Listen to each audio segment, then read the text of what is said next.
माझं सोलापूर न्यूज मध्ये आपल्या सगळ्यांचं स्वागत। आवाज दाबायचा आहे अशा प्रकारच्या ज्या वल्गना केल्या जातात, तर संयुक्त चिकित्सा समितीच्या माध्यमातून सर्वांना आपलं म्हणणं मांडता यावं ही व्यवस्था उपलब्ध करून देण्याकरता हे विधेयक आम्ही संयुक्त चिकित्सा समितीकडे पाठवलं आहे। जेवढ्या संघटना आहेत ज्यांना आपलं म्हणणं मांडायचं आहे त्या सगळ्यांना आपलं म्हणणं मांडण्याची पूर्ण संधी मिळेल।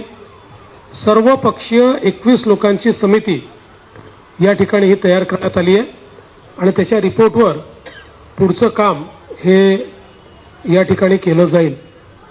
आपल्याला कल्पना आहे की जवळपास 35,000 कोटी रुपयाच्या मागण्या या आपण या ठिकाणी मांडलेल्या आहेत। यामध्ये साधारणपणे सार्वजनिक बांधकाम विभागाकरता 7,490 कोटी रुपये, कृषी विभागाकरता 2,147 रुपये, उद्योग ऊर्जा कामगार आणि खनिकर्म विभागाकरता 4,112 कोटी रुपये असे ठळक आपण निधी दिलाय।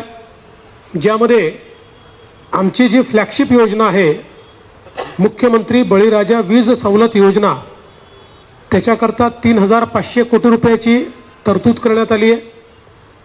मुख्यमंत्री माझी लाडकी बहीण योजना याकरता 1,400 कोटी रुपयाची तरतूद करण्यात आलेली आहे। आणि म्हणून वेगवेगळ्या योजनांच्या माध्यमातून या ठिकाणी आम्ही ज्या योजना दिल्या होत्या त्या पुढे सुरूच राहतील याचं द्योतक या पुरवणी मागण्यांच्या माध्यमातून आपल्याला मिळालेलं आहे। आज खरं म्हणजे अंतिम आठवडा प्रस्तावावर बोलत असताना विदर्भ आणि मराठवाड्याला या सरकारने काय दिलं आणि हे सरकार काय देणार आहे याची जवळपास 1.25 तास मी सविस्तर मांडणी केली आहे। एक प्रकारे सिंचन असेल, उद्योग असेल, गेल्या 2.5 वर्षात कशा प्रकारे या मागास भागामध्ये परिवर्तन आमच्या सरकारने केलं याचा लेखाजोखा मांडत असताना पुढचा रोडमॅप देखील मी त्या ठिकाणी मांडलेला आहे। आमच्या सरकारच्या अजेंड्यावर महाराष्ट्र आहेच, पण महाराष्ट्रासोबत महाराष्ट्रातला जो मागास भाग आहे, ज्या ठिकाणी विकासाचा असमतोल आहे त्याच्यावर आमचा फोकस आहे।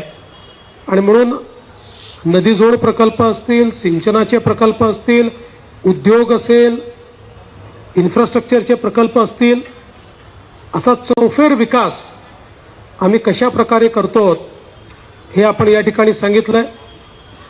कापसाचा बोनस आपण घोषित केलेला आहे। संत्र्याच्या शेतकऱ्यांचं जे नुकसान झालं 55,000 शेतकऱ्यांना 165 कोटी रुपये देण्याचा निर्णय। माझं सोलापूर न्यूज या यूट्यूब चॅनलला सबस्क्राईब करा आणि बेल आयकॉन प्रेस करायला विसरू नका।